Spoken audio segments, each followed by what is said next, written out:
오늘도 하루의 첫 시간 우리 하나님 앞에 성별해 드리는 여러분 모두에게 우리 하나님께서 주시는 은혜와 또 사랑과 능력이 오늘도 함께 하시기를 주님의 이름으로 간절히 축원합니다. 오늘은 창세기 19장의 말씀을 중심으로 멸망 중에서 건지시는 하나님, 멸망 중에서 건지시는 하나님이라는 제목으로 함께 말씀의 은혜를 나누기를 원합니다. 이 창세기 19장의 말씀을 보게 되면 참 마음이 불편합니다. 왜 하나님께서 이 소돔성을 멸하시려고 했을까 하는 것에 대해서 이래서 그랬구나 하는 생각을 하게 됩니다. 낯선 나그네, 환대하는 롯과는 다르게 그들을 통해 재미를 보려고 강간하려고 하는 이런 악한 모습, 또 원근 갇혀 있었던 남녀노소의 많은 사람들이 와서 그 일에 동참하고 있는 이런 모습을 보게 되면 이 도성이 정말 악하구나 하는 생각을 해보게 됩니다. 그런데 그런 멸망의 도성에서 건진받은 사람이 오늘 소개되고 있다는 겁니다. 그게 바로 롯의 가정이었죠. 그 멸망 중에서, 그 멸망의 도성에서 건진받는 그 사람들의 모습을 통해서 오늘 우리는 무엇을 기억해야 될까? 우리가 무엇을 알아야 할까? 오늘 본문의 말씀을 중심으로 해서 두 가지 중요한 교훈의 메시지를 전하고 또 함께 은혜를 나누기를 원합니다. 자, 첫 번째로는 하나님께서는 우리의 중보기도를 기억하신다는 겁니다. 하나님께서는 우리의 중보기도를 기억하신다라고 하는 거예요. 자, 소돔에 머물던 롯. 그런데 그는 하나님의 사람의 태도, 이 환대의 태도를 가지고 살아갔습니다. 자, 저녁 때에 소돔에 도착한 두 천사, 이제 그가 마주하게 됐는데 어떻게 합니까? 극진하게 대접을 해요. 자, 3절 말씀을 보면 롯이 간청함에 그제서야 돌이켜 그 집으로 들어오는지라 롯이 그들을 위하여 식탁을 베풀고 무교병을 구우니 그들이 먹으니라. 그제서야 돌이켜 그 집으로 들어온다. 그러니까 롯이 이 나그네들을 대접하려고, 이 나그네들을 섬기려고, 환대하려고 계속 지금 권면했다는 것을 이야기하는 거예요. 간청했더니 돌이켜 집으로 들어왔고, 이제 롯은 그들을 위해서 직접 식탁을 베풀고 무교병을 구웠고 그들이 먹었다는 거죠.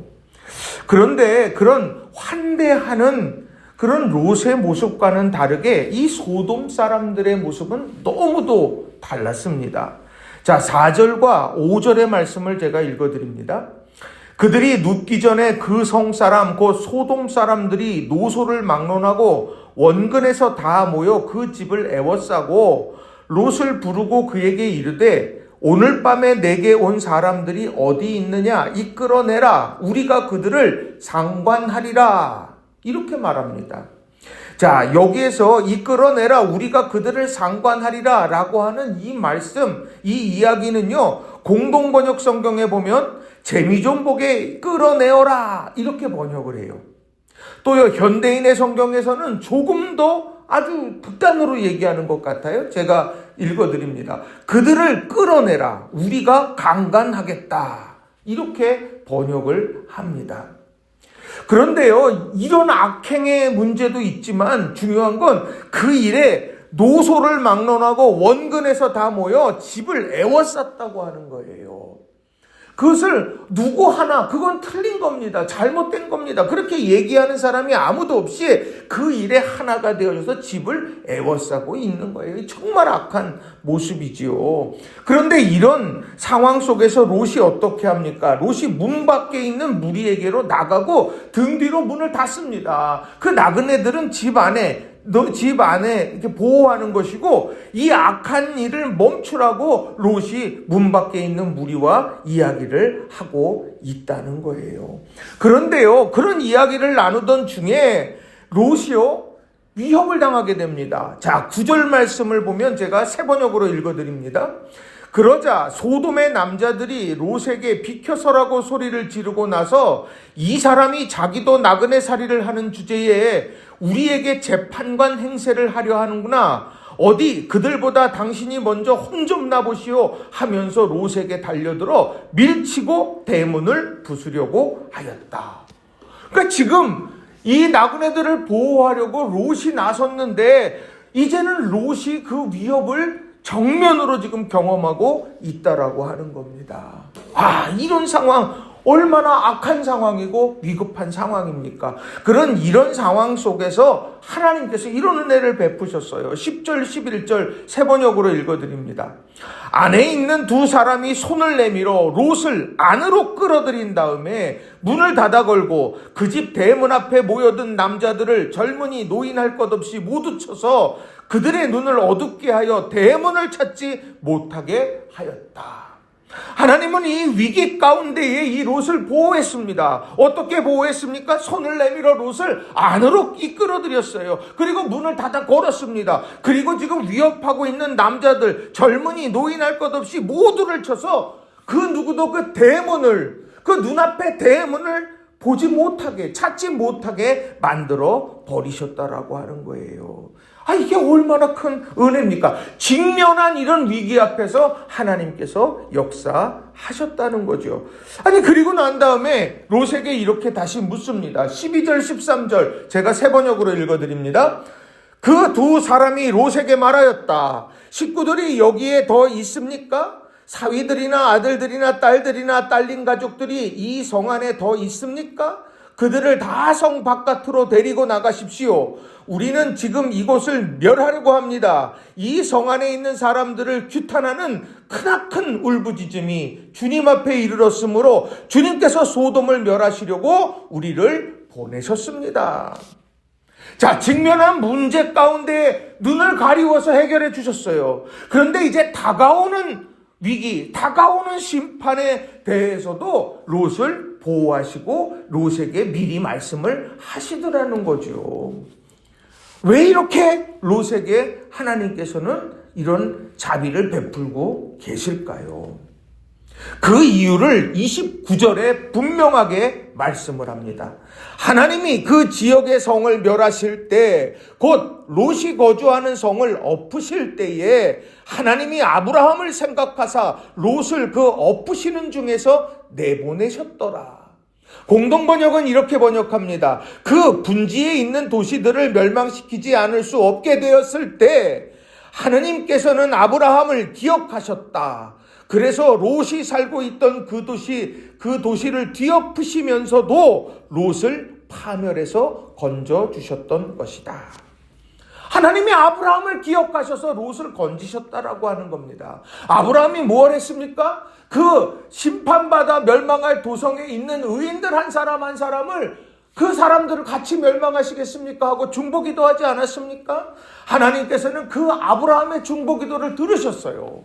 그 아브라함의 간절함을 하나님을 들으시고 응답해 주셨다는 겁니다. 오늘 이 아침에 우리가 기도할 때, 우리가 중보기도할 때 뭘 붙들고 기도하시겠습니까? 하나님, 우리를 기억하여 주시고 하나님 우리의 기도에 응답해 주옵소서. 하나님 우리를 기억하셔서 우리 자녀들을 지켜주시고, 하나님 우리를 기억하여 주셔서 우리나라와 민족을 지켜주시고, 하나님 우리를 기억하셔서 우리 교회 공동체를, 우리 일터를 하나님께서 지켜주옵소서. 직면한 문제 앞에서도 지켜주시고 다가오는 심판의 문제 앞에서도 지켜주시옵소서. 우리가 그렇게 기도하는 오늘 이 아침이 되기를 바랍니다. 그래서 우리 성도님들 한 분 한 분이 정말 하나님의 그 자비하심과 은혜를 우리 모두가 다 이 거친 세상에서 우리가 누리며 살아가는 복된 인생이 되시기를 주님의 이름으로 간절히 축원합니다.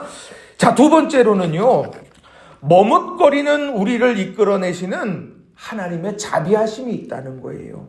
머뭇거리는 우리를 이끌어내시는 하나님의 자비하심이 있다라고 하는 겁니다. 멸망에 대한 말씀을 주셨습니다. 이제 누가 있어? 사위, 딸, 누구 있어? 이제 그 사람들을 이 도성에서 이끌어내라. 이렇게 이제 말씀을 했죠. 이제 성 밖으로 이끌어내라고 말씀을 했기 때문에 이제 그 이야기를 전했습니다. 그런데요, 그 이야기를 전해들은 사위가 어땠냐? 14절에 롯이 나가서 그 딸들과 결혼할 사위들에게 말하여 이르기를 여호와께서 이 성을 멸하실 터이니 너희는 일어나 이곳에서 떠나라 하되 그의 사위들은 농담으로 여겼더라. 가볍게 여긴 거예요. 그 일들 하나는 에이 뭐 그런 일이 일어나겠습니까? 지금 이렇게 생각을 하고 있던 거지요. 촌각을 다투는 상황인데 오늘 농담으로 여기는 사위, 그리고 촌각의 상황을 다투는 상황에 지체하는 롯, 그것이 오늘 본문에 아주 자세하게 기록이 되고 있다는 거예요. 자, 15절 16절도 보시면 동틀 무렵에 하나님의 천사들이 롯을 재촉하였다. 이 성에 벌이 내릴 때 함께 죽지 아니려거든 내 아내와 시집까지 하는 두 딸을 데리고 어서 떠나거라. 그래도 롯이 망설임으로 그들은 보다 못해 롯과 그의 아내와 두 딸의 손을 잡고 성 밖으로 끌어내었다. 야훼께서 롯을 그토록 불쌍히 여기셨던 것이다.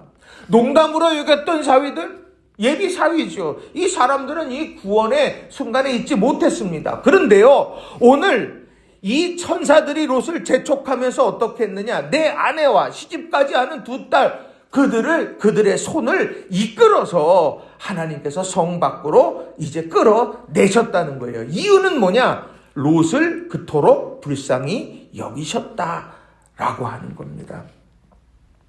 오늘 지체할 때 있잖아요. 주저할 때 있잖아요. 그럴 때에 하나님께서 우리의 손을 붙잡아 강권적으로 역사하신다고 하는 거, 그건 축복입니다. 왜요? 그 일들을 통하여서 하나님의 자비하심을 고백하게 되기 때문이에요. 내가 결단하지 못하고, 내가 하나님 앞에 의뢰하지 못하고, 내가 하나님의 말씀을 알지만 실천하지 못해 연약하 있는 이런 상황 속에서 하나님이 나를 붙들어 이끌어 가셨다. 그 손이 나를 붙잡아 이끄셨다. 이건 복이 된다라고 하는 것입니다. 예수님의 십자가를 대신 지었던 사람이 누굽니까? 구레네 사람 시몬 아닙니까? 그 사람은 순례의 길로 왔다가 예수님의 그런 십자가의 그런 여정에 내가 대신 억지로 그것을 지고 갔습니다. 그러나 평생에 복음이 전해지는 곳마다 예수님의 십자가를 대신 진 믿음의 사람 구레네 시몬이라고 하는 이런 위대한 이름으로 기억되고 있다는 거예요. 우리는요, 하나님께서 우리에게 말씀하시는 것 하나님이 하게 하신다. 내 마음을 떠나 하나님 하게 하옵소서 하는 이런 기도가 우리에게 필요하다라고 하는 거예요. 결국 어땠습니까? 하나님의 손에 이끌려서 나온 그 롯이 어디에 이릅니까? 21절 22절에 보면 그가 이르되 내가 이 일에도 내 소원을 들었은즉 내가 말하는 그 성읍을 멸하지 아니하리니 그리로 속히 도망하라. 내가 거기 이르기까지는 내가 아무 일도 행할 수 없노라 하였더라. 그러므로 그 성읍 이름을 소알이라 불렀더라. 그 소알까지 막 달려갔던 거예요.